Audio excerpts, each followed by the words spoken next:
Hola a todas y todos, mi nombre es Melchorita Castro y les doy la bienvenida a Estación Climática, un podcast del colectivo Jóvenes Peruanos frente al Cambio Climático. Desde ese espacio buscamos ser una plataforma que inspire, informe y movilice a jóvenes que están actuando frente a la crisis climática en el Perú, desde distintos niveles, disciplinas y territorios. En esta serie, Ecosistemas del Perú, estamos recorriendo los diversos territorios que sostienen la vida en nuestro país y donde las juventudes están tejiendo respuestas para protegerlos, desde la ciencia, el arte, la comunicación, la incidencia o la organización comunitaria. En este segundo episodio nos adentramos en la Amazonía, el área de bosques tropicales más extensa del planeta, con mayor diversidad de especies biológicas.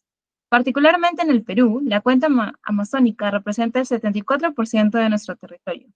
Esta región es un territorio vital, pero que enfrenta diversas amenazas como la deforestación, la minería ilegal y los impactos del cambio climático.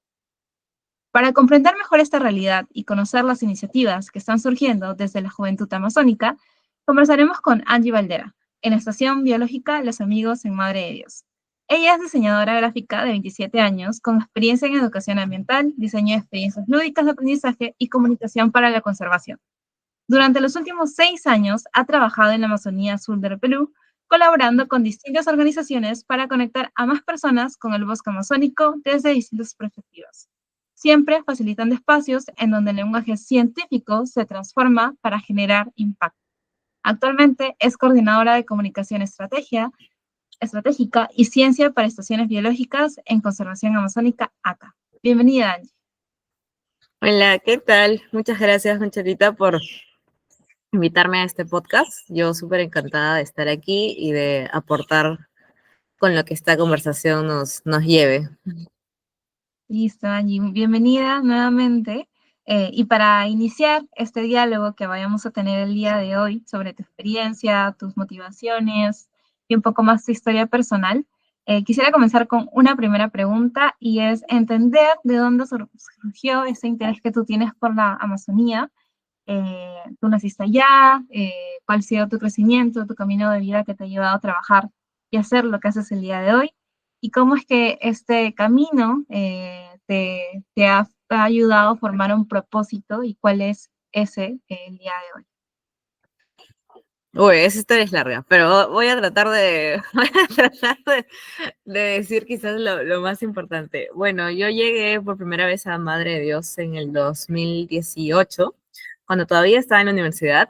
Estaba en mi cuarto año, creo, ya como en los últimos ciclos, y llegué porque tomé un curso electivo, que de hecho no tenía nada que ver con mi carrera, lo tomé de la Facultad de Ingeniería, era un electivo de Ingeniería Civil, y era la primera vez que veía en un electivo que incluía un viaje a la Amazonía. Yo hasta ese momento nunca había estado en la Amazonía.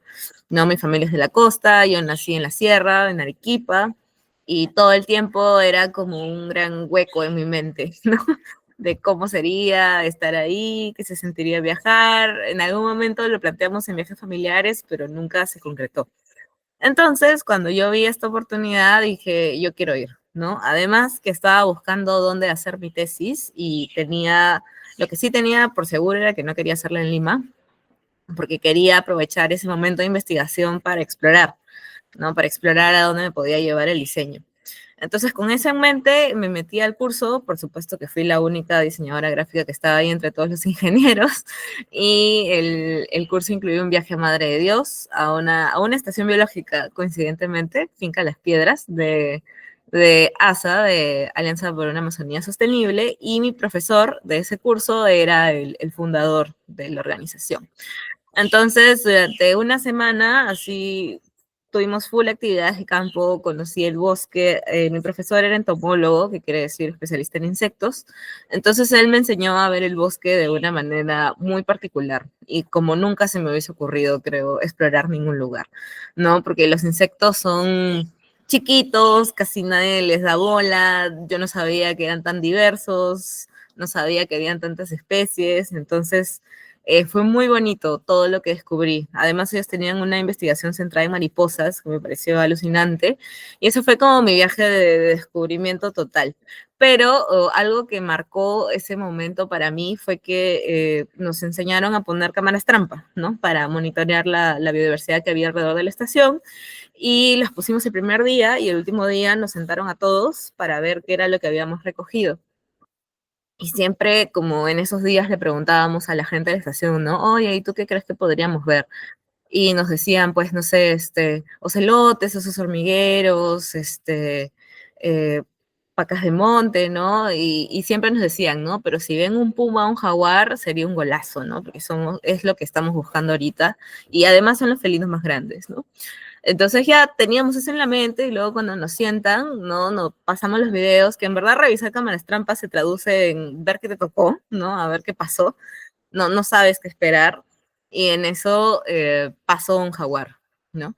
Pero pasó un jaguar y se quedó mirando a la cámara, ¿no? O sea, se acercó a la cámara, miró, y tuvimos así como el close-up en el video de sus ojos, ¿no? Y yo me acuerdo bastante de sus ojos, ¿no? Que miró así como tratando de buscar, y para mí fue como si me mirara, o sea, fue como si nos mirara a todos, ¿no? Como si dijera, ¿qué están haciendo ustedes acá? Y eso fue como un primer momento. Luego tuvimos un viaje a la Reserva Nacional Tambopata, ya como parte recreativa de fin del curso, y lo vimos bajando a tomar agua en el río, ¿no? Entonces, igual estos encuentros casi siempre con cosas grandes como un jaguar, como felinos grandes, duran un segundo, ¿ya? O sea, porque ellos te ven y se van, ¿no? O sea, no es que se quedan a ver qué onda, ¿no? Siempre es como algo así mágico de un momento, y tienes que darte cuenta porque si no lo pierdes, ¿no? Entonces, para mí fue muy mágico como trasladar esto que yo había visto en una cámara trampa a la vida real, por más que duró 2 segundos, o sea, y lo vimos de lejos, ¿no? Estábamos en el bote, en el río Tambopata, y en eso el motorista dijo, no, allá, allá, un jaguar, y todos con los binoculares. Lo vimos un segundo, nos vio porque sintió el ruido del motor del bote y se fue, subió. Y yo llegué a contar eso, ¿no? Como mi viaje increíble que había tenido, y yo no, en ese momento no entendía que había presenciado prácticamente un milagro, ¿no? Y todo el mundo me decía, ¿has visto un jaguar? ¿Tú sabes lo difícil que es ver un jaguar? O sea, en la vida real, ¿no? En cámaras trampa casi todo el mundo lo ve. Pero en la vida real, ¿sabes qué significa eso? ¿Sabes que hay gente que ha trabajado tantos años con felinos, con jaguares, y nunca los han visto? No, entonces yo dije, esto es una señal, ¿no? Para mí fue una señal. Y empecé a investigar más sobre el micho, que le digo ahora, ¿no? Sobre el michito, sobre el gatito. Y al final decidí que era la señal para hacer mi tesis en Madre de Dios. Y busqué una organización con la que pudiera hacer mi tesis. En ese momento, la verdad, se hablaba muy poco de educación ambiental en la región. Solo había una organización que era Self Foundation, que tenía legitimidad en ese asunto, y era un área en el que yo como diseñadora creía que podía aportar, ¿no? Porque aportar directamente la ciencia en ese momento para mí era muy difícil, ¿no? Además que mucha gente que trabajaba ahí no veía el potencial, ¿no? No veía la conexión, porque en el Perú esa conexión todavía está un poco en trabajo, digámoslo así, ¿no? Entonces me junté con ellos y ellos me dieron total libertad para hacer lo que yo quisiera. Entonces decidí hacer mi tesis en educación ambiental para adolescentes, ¿no? Ellos tenían un proyecto que se llamaba Selvas Tropicales, que era darles un libro con el mismo nombre para que ellos aprendieran un poco más de la Amazonía desde la vista científica, ¿no? Ese libro le había escrito gente super capa, ¿no? Pero no estaba funcionando, ¿no? Los chicos no leían el libro, ¿no? Entonces me dijeron, sí, pucha, ese proyecto como que menos resultados nos da ahorita, ¿no? Entonces yo decidí enfocarme en eso, averiguar qué estaba pasando, y así nació Jaguardianes, que es hasta ahora el proyecto en el que estoy de manera activa, ¿no? Jaguardianes nace como una solución de comunicación principalmente a este tema. Se volvió todo esto, este proyecto de selvas tropicales, además de que se llamó diferente, se transformó en un juego, ¿no? Un juego lúdico, vivencial, en donde sacábamos a los adolescentes de sus aulas, los llevábamos a un espacio de bosque pequeño, donde habían algunas trochas, y jugábamos, ¿no? Y el jaguar les enseñaba todo lo que decía el libro de manera general, era lo que ellos aprendían en Jaguardianes. Era tipo búsqueda del tesoro, tenían equipos, el jaguar les ponía retos, el jaguar les hablaba. No, entonces, ¿cómo llegué a esto? Pues estuve prácticamente un año entre idas y venidas entre Lima y Madre de Dios en mi último año de universidad, viéndolos, conversando con ellos, estando con ellos en sus recreos. Hice bastante diagnóstico de cómo era ser un adolescente en Madre de Dios. Y ahí empecé a entender que las ciudades amazónicas en el Perú son particulares por la gente que vive en ellas, ¿no? Entonces, en Madre de Dios, la máxima particularidad que encontré es que más del 60% de gente que vive en Puerto Maldonado, que es la capital, no es amazónica. Son gente que viene de los Andes a trabajar, principalmente en actividades extractivas, ¿no? Como madera, minería, ganadería, y además son personas de paso, ¿no? Una vez que se acaba la madera, que se acaba el oro, se van a otra región, se mueven. Entonces, obviamente, no hay una conexión ni una identidad amazónica que está desde que nacen, ¿no? Que es lo que creo que todos estamos acostumbrados a ese arraigo, quizás con nuestra tierra, con el lugar que hemos nacido, con el lugar de donde son nuestros papás, pero en ese momento para ellos era como estamos en un lugar de paso, ¿no? Mi papá ha dicho que vamos a venir 2 años y luego nos vamos. Entonces no había una conexión ni tampoco había una intención de conocer el lugar, tanto por parte de ellos como obviamente por parte de sus papás, ¿no? Yo hice mi diagnóstico de quienes habían ido a conocer Tambopata, que es la reserva que está a 20 minutos de la ciudad, que es el tour más comprado de toda la gente nacional que viene a Puerto Maldonado, menos del 1% había ido, ¿no? Entonces era un indicador fuerte de que había una desconexión con el entorno que los rodeaba. Y por eso es que decidí enfocar Jaguardianes en reavivar esa conexión, si es que la había en algún momento, si es que la hubo, o si no, crearla, ¿no? Y el jaguar para mí es ese símbolo de excusa, por decirlo así, para que conecten con la Amazonía, ¿no? El jaguar se volvió como este propósito, este ente, este amuleto con el que nosotros podíamos hablar de la Amazonía, del bosque, de las amenazas que enfrenta, etcétera. Porque también, ¿no? El valor ecológico del jaguar es que es el depredador tope, ¿no? Eso quiere decir que está encima de toda la cadena alimenticia de la Amazonía, y si tú ves un jaguar es porque el bosque alrededor está bien, ¿no? Entonces, si el jaguar está amenazado, el bosque está amenazado. Y esa analogía la sigo usando hasta ahora, ¿no? En toda mi vida. Y así es como yo encontré mi conexión, mi propósito, mi momento especial. Y el jaguar ha estado presente desde ese momento, desde que decidí hacer mi tesis hasta ahorita, que sigo en Madre de Dios, ¿no? Yo terminé la universidad, terminé Jaguardianes y me dediqué a buscar cómo quedarme. ¿No? Fue difícil, porque como te digo, no, o sea, la gente me decía diseñadora gráfica, ¿y eso qué es? ¿No? ¿Cómo se come? Tuve que hacer muchas presentaciones de qué hacía un diseñador para organizaciones, para gente que no entendía mucho mi rol, y ya poco a poco empecé a colaborar. Con colectivos, Jaguardianes seguía vivo, ¿no? Este juego, más allá de mi tesis, tuvo un impacto chévere, como había muchas escuelas rurales y urbanas que querían vivir la experiencia jaguardianes, que querían jugar, entonces eso me llevó a primero a colaborar con el Zoológico San Diego, con San Diego Zoo, para su programa Lobo de Río. Jaguardianes llegó a las escuelas rurales con las que ellos trabajaban, y así como poco a poco también eso me permitió seguir conociendo todo el contexto de Madre de Dios, ¿no? Y bueno, Madre de Dios, su reto más grande ahorita es la minería, ¿no? Entonces, con este apoyo que teníamos con San Diego Sur, justo pude recorrer el corredor minero, las comunidades mineras, y ahí había otro tipo de reto, ¿no? Cómo hacer lo mismo, pero con familias que netamente eran mineras, ¿no? Cómo hacer que ese mensaje llegue a ellos, a las infancias, a las juventudes. Entonces, así se fue construyendo mi camino, ¿no? Como viendo todas las aristas, porque además la conservación, como yo la percibía, como yo la conocía, no diría que era intocable, pero sí creía que pertenecía bastante a un mundo académico, ¿no? A un mundo en donde habían hechos, investigaciones y así, ¿no? Entonces, claro, y desde ahí nunca me quedé, nunca me fui, perdón. Yo siempre he dicho que ese fue el momento en el que me enamoré del bosque, me enamoré del jaguar y me quedé y la vida me sigue diciendo que aquí es mi lugar, ¿no? Y que desde que encontré ese propósito lo sigo haciendo, no importa con cuántas colaboraciones haya cambiado la situación, con cuántos proyectos hayan pasado, todos los trabajos que he tenido, ¿no? Entonces sigue esa misión como mi norte y sigue siendo mi propósito estar al costado del mission, ¿no?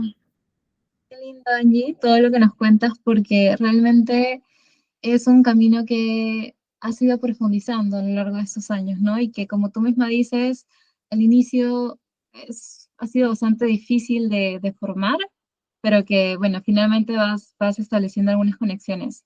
Y justamente de todas estas experiencias que has tenido, yo también quería preguntarte un tema adicional, que es entonces, eh, reconociendo la importancia de conectar a la misma población, ¿no? Que sea o no sea de la localidad, con la conservación amazónica y la revalorización de los espacios naturales que ellos tienen y su cultura.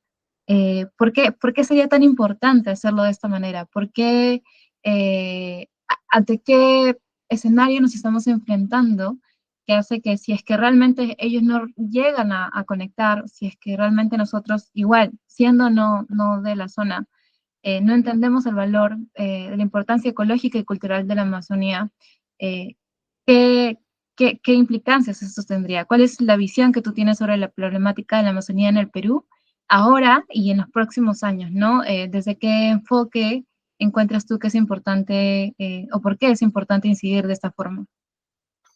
Claro, yo creo que por muchos años la ciencia y la conservación se ha enfocado en llegar a la gente, como te decía, con la manera en que ellos saben comunicar las cosas, ¿no? Que es con hechos, con data, con cifras.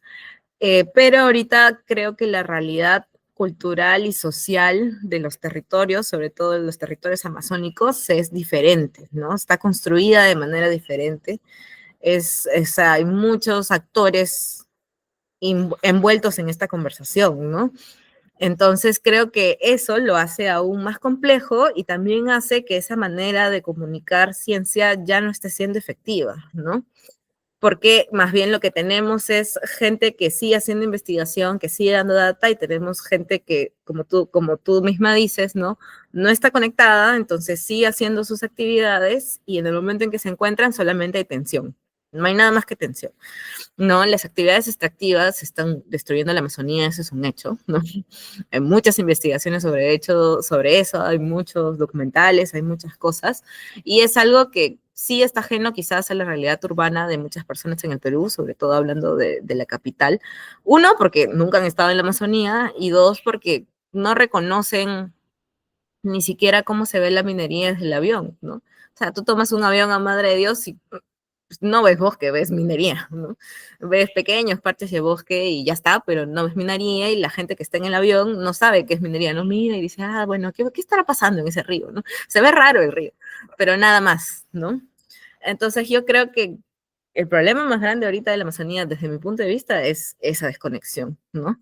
Estamos tan apartados del entorno que está en nuestro Perú, en nuestro país, que no solamente hablando de la Amazonía, sino en general, que no podemos mirar más allá, ¿no? ¿Y qué implicancias tiene? Pues son gravísimas, ¿no? O sea, ahorita hablando solo de la Amazonía sur del Perú, ¿no? Más del 60% está protegido por áreas naturales, por decirlo así, pero todo el otro 40% ya está destruido o a punto de ser destruido completamente, ¿no? O sea, las actividades extractivas, sobre todo la minería ilegal, tiene implicancias en el suelo amazónico, ¿no? Que no se recuperan nunca, ¿no? Que restaurar un área impactada por minería, además de que es caro, es un proceso de muchos, muchos años, ¿no? Talar un árbol emblemático para la Amazonía como un chihuahuaco, un castaño que ha estado ahí por 500 años, no se va a recuperar en 20 años, no se va a recuperar en 30 años, ¿no? O sea, todos los trabajos de restauración y reforestación que se hacen ahorita son un gran salto de fe y de plata, ¿no?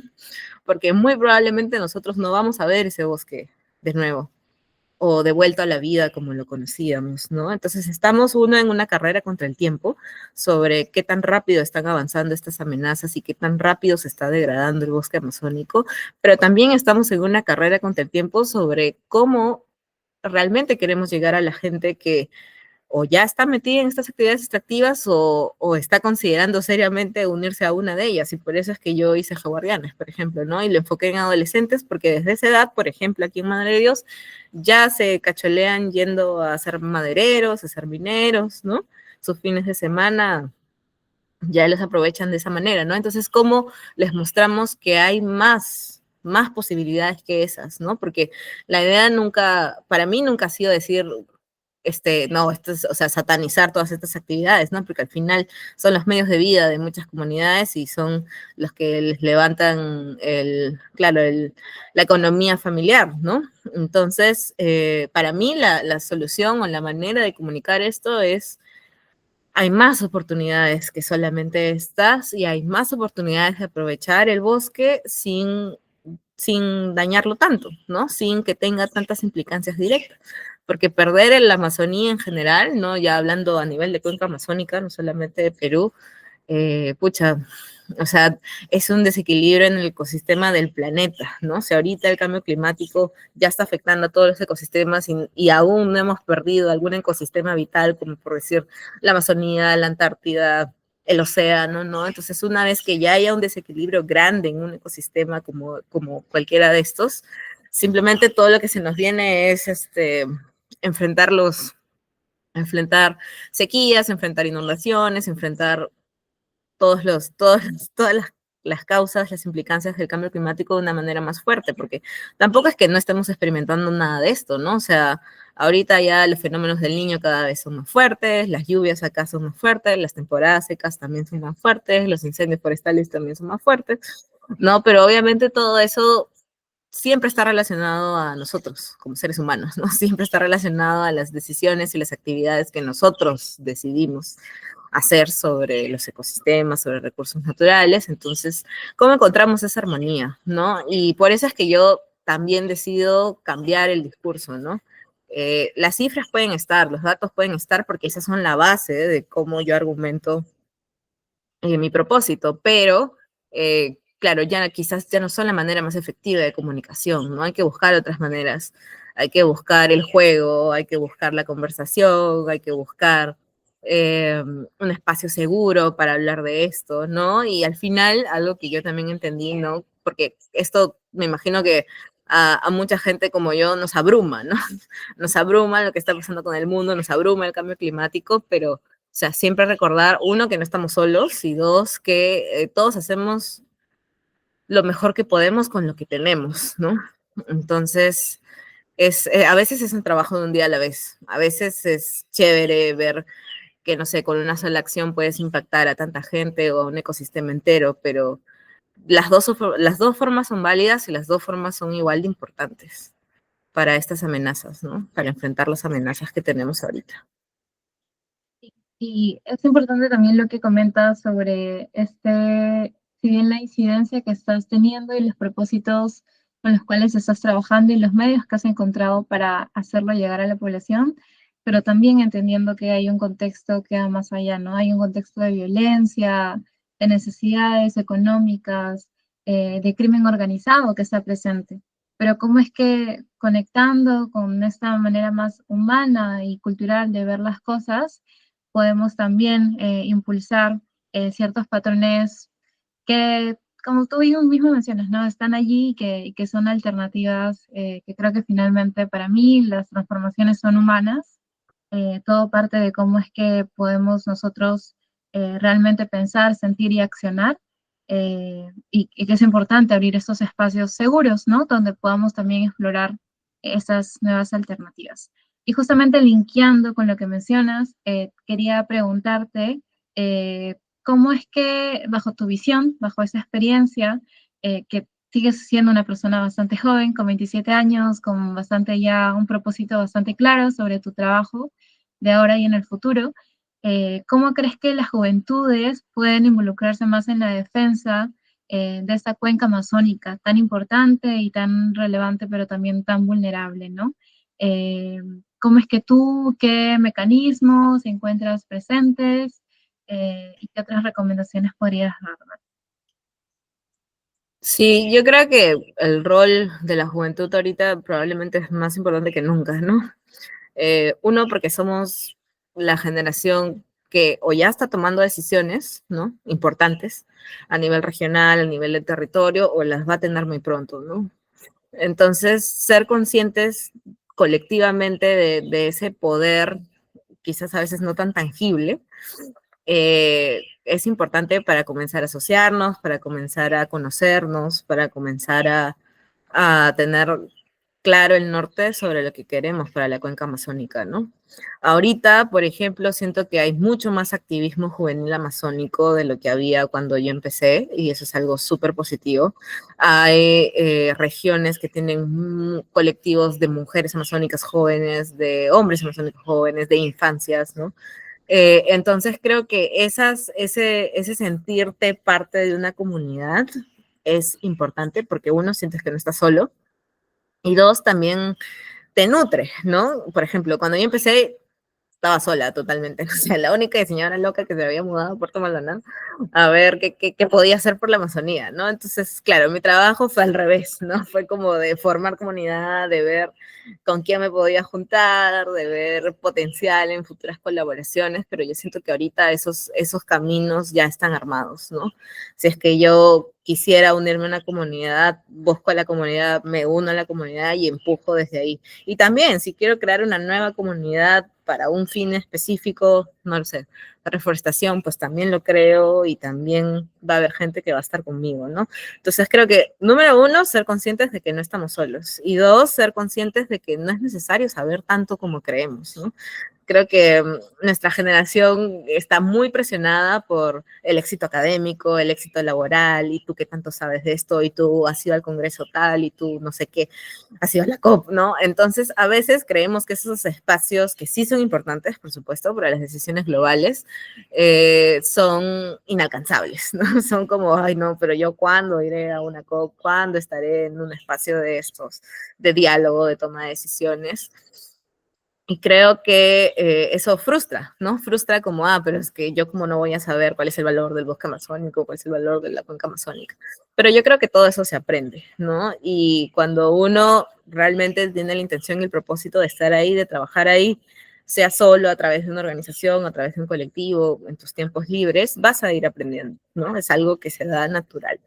Entonces, el aprendizaje además nunca termina, ¿no? Entonces, claro, también ese sentimiento de no tengo que saber tanto para poder empezar es relativo, ¿no? Puedes empezar con lo que tienes, puedes empezar con quienes conoces, puedes empezar buscando comunidad, puedes empezar incluso con el simple hecho de ir a sentarte a tu parque a ver qué hay, ¿no? Entonces, esa conexión y esa capacidad que tenemos los humanos de ser naturalmente seres sociables es una herramienta súper poderosa, ¿no? Y que en la juventud siento que es donde tenemos probablemente la mayoría de capacidades, ¿no? Porque tenemos energía, tenemos tiempo, podemos tener muchas conexiones, podemos tener una buena posición laboral, una buena posición de incidencia, ¿no? Que con el tiempo construyéndola se hace más sólida. Entonces ya tu red de contactos crece, tu impacto crece, tu capacidad quizás de conseguir fondos para tu iniciativa también crece. Entonces, está conectado, pero hay que tomar ese paso, ¿no? Creo que hay que tener la valentía para decir, ok, el clásico, de, no sé qué estoy haciendo, pero sé que lo quiero hacer, ¿no? Y voy a llegar a saber qué estoy haciendo, ¿no? Entonces creo que por ahí va. Sí, y bueno, también recalcar que si bien todos tenemos distintos puntos de partida, diferentes, nuestros caminos son distintos, bien lo que mencionas, Angie, en que realmente podemos buscar dentro de lo que hacemos formas de actuar y actuar en colectivo, ¿no? Porque finalmente los impactos que nos hacen más fuertes son los que pueden formarse a partir de los que creamos en comunidad, sea nuestra red de amigos, sea nuestra red de trabajo, sea nuestra red de estudiantes, de colegas, etcétera. Pero que bueno, y también tener esa presión, ¿no? Que tenemos esta crisis climática de biodiversidad, eh, de contaminación presente en el mundo y el contraste con el país y todo lo que está pasando a nivel político, a nivel de violencia, pero que si estamos juntos, de alguna manera podemos encontrar maneras de incidir, ¿no? Me parece súper lindo lo que comentas sobre eso también.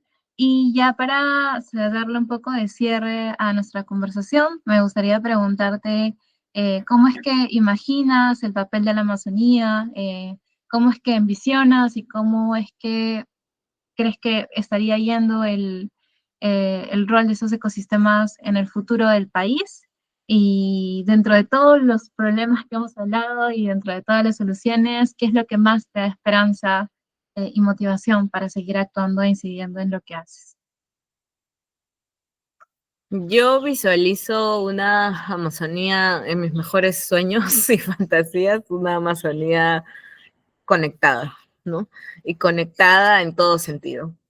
Conectada a nivel ecológico, sin haber perdido tanta, tanta cobertura forestal, sin haber desconectado tanto a las especies que dependen del bosque, sin haberle quitado su hábitat al jaguar y por ende a todas las especies que dependen de él, pero también una Amazonía conectada a nivel de gente, ¿no? A nivel de haber hecho las paces entre la ciencia, la cultura, la sociedad, los tomadores de decisiones, que casi siempre son los actores que se pimponean la culpa actualmente, ¿no? Entonces, yo creo que sí tenemos que entender que si no trabajamos juntos a nivel regional, a nivel de territorio, a nivel de cuenca amazónica, hablando ya de Latinoamérica, pues no vamos a poder tener ese impacto del que hablábamos, ¿no? Y por ejemplo, pienso que lo que está pasando ahorita en esta COP es importante, ¿no? Es una COP en un país amazónico como Brasil, en donde la cuenca amazónica tiene que, tiene que estar más unida que nunca, ¿no? O sea, y tenemos que entender que tenemos que actuar al nivel de cuenca. Y bajando un poco el nivel al Perú, tenemos que entender que tenemos que actuar a nivel Amazonía peruana, ¿no? A nivel de estar conectados. Entonces yo creo que eso es, y en verdad lo que me mantiene aquí, y por lo que yo me levanto todos los días a decir sí, lo que estoy haciendo tiene propósito, es que en este camino sigo encontrando gente que tiene esperanza como yo, ¿no? Sigo encontrando gente de distintas edades, que son mis mentores, colegas, amigos, y que todos estamos pasando por lo mismo, ¿no? Creo que atravesar una situación frustrante de tristeza o de enojo con alguien que siente lo mismo que tú, la calma un poquito, ¿no? O sea, la calma un poquito, resuena un poco, no es como tener el llanto colectivo o la sonrisa colectiva, que hace que todo que se sienta mejor y también que te hace tener esperanza, ¿no? Porque si la Amazonía vive, vamos a tener la capacidad y la oportunidad de seguir entendiéndola mejor, de seguir haciendo investigación, de seguir generando oportunidades para la ciencia, la gente que quiere estar aquí en la Amazonía, que quiere saber de ella, para la gente que ya vive acá en la Amazonía, para los territorios indígenas que dependen de la Amazonía.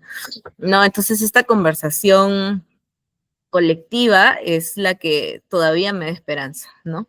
Hay mucha gente que todos los días pone de su parte, ¿no? Tiene su granito de arena desde distintas aristas, porque eso es también lo que necesita un sistema conectado, ¿no? Muchos puntos de vista, ¿no? Así como yo llegué acá siendo diseñadora, pues yo feliz de conocer a gente que es súper particular en lo que hace, e impacta directamente a algo y viene de un mundo quizás totalmente diferente al mío, que yo al inicio no entiendo, pero que estoy dispuesta a entender, a comprender y a abrazar, ¿no? Abracémonos colectivamente, abrazándonos colectivamente creo que es lo mejor que vamos a tener, ¿no? Como esperanza para el futuro de la Amazonía. Perfecto. Y también lo que creo que has mencionado bastante a lo largo de nuestra conversación y es la comunicación, ¿no? Tú mencionabas al inicio que se te sea muy difícil y que eran muy cerrados los espacios en los cuales estos datos científicos, estos artículos que se producían en las mismas estaciones en las que actualmente estás trabajando, llegaban no solo a siquiera a la población en general, sino a las comunidades en las cuales se estaban realizando esas investigaciones. Y conversaba también con un grupo de jóvenes que, bueno, trabajan en conservación el viernes de esta semana y me mencionaban lo mismo, ¿no? De que cómo traducíamos estos datos a hacerlo más digerible, ¿no? Que no necesariamente tengas que tener una carrera especializada, una formación académica especializada para entender qué es lo que está pasando, eh, es importante, ¿no? Y creo que tú has contribuido de esa forma y me da mucho gusto saber que, al igual que tú, hay personas que realmente pueden hacer que este trabajo sea más, llegue, tenga y más impacto, ¿no? Sí, es un trabajo constante, pero todavía quedamos, ahí estamos. Sí, perfecto. Y ya para cerrar, ahora sí, quería preguntarte si tendrías alguna recomendación para los que nos están oyendo, alguna película, libro o canción que te haya marcado a ti en tu trabajo, en tu carrera. Eh, Mm, Bueno, una película que me gusta mucho y que justo la vimos ayer acá en la estación, estamos tratando de hacer nuestros sábados de películas, es La princesa Mononoke, ¿no? Del estudio Ghibli. Y es una película del 97, ¿no? Y refleja tan bien lo que está pasando ahorita, ¿no? Y la importancia de cuidar el bosque, y no de cuidar el bosque solamente por sus recursos, sino a nivel espiritual, a nivel de conexión, a nivel de energía. Y creo que siempre ha resonado conmigo ver el bosque de esa manera, ¿no? Entonces, yo la sigo viendo porque me encanta, ¿no? Y a la gente que conozco también le encanta porque creo que ese es como el mensaje que necesitamos ahorita, ¿no? Necesitamos conectar a distintos niveles, ¿no? Y necesitamos darnos cuenta todos de la importancia del bosque amazónico, de la importancia de su valor energético, cultural, etcétera, ¿no? Entonces, creo que esa sería mi recomendación, porque la tengo fresquita y porque es una película que me encanta hasta el día de hoy. sí, Todos somos Amazonía. Es una película que es súper linda y que, bueno, cada cierto tiempo la pasan en los cines, creo. También las encuentran por ahí seguro en alguna plataforma no tan legal, pero también legal. Entonces, súper, súper recomendada. Y nada, y muchas gracias por acompañarnos en este episodio, eh, que nos enfocamos más en la conservación amazónica y bueno, en las especies y el arraigo cultural que eso podría traer a promover, ¿no? Cómo es que conservamos estos espacios. Muchas gracias por compartir tu experiencia, tu historia un poco de vida más personal, caótica, pero muy inspiradora, y poder también inspirar a otras personas a seguir esos caminos y a construir el suyo desde los espacios en los que se encuentren y desde los medios que consideran disponibles. El episodio pasado tuvimos a Adrián Figueroa, un joven investigador que trabajaba en conservación de los ecosistemas de montaña. Hoy tuvimos a Angie Valera, una joven diseñadora gráfica que trabaja en comunicaciones en la Amazonía. Y el próximo episodio vamos a tener a jóvenes que trabajan en lomas costeras. Así que nada, los esperamos en el siguiente episodio de este capítulo de Ecosistemas del Perú. Nos vemos a la próxima.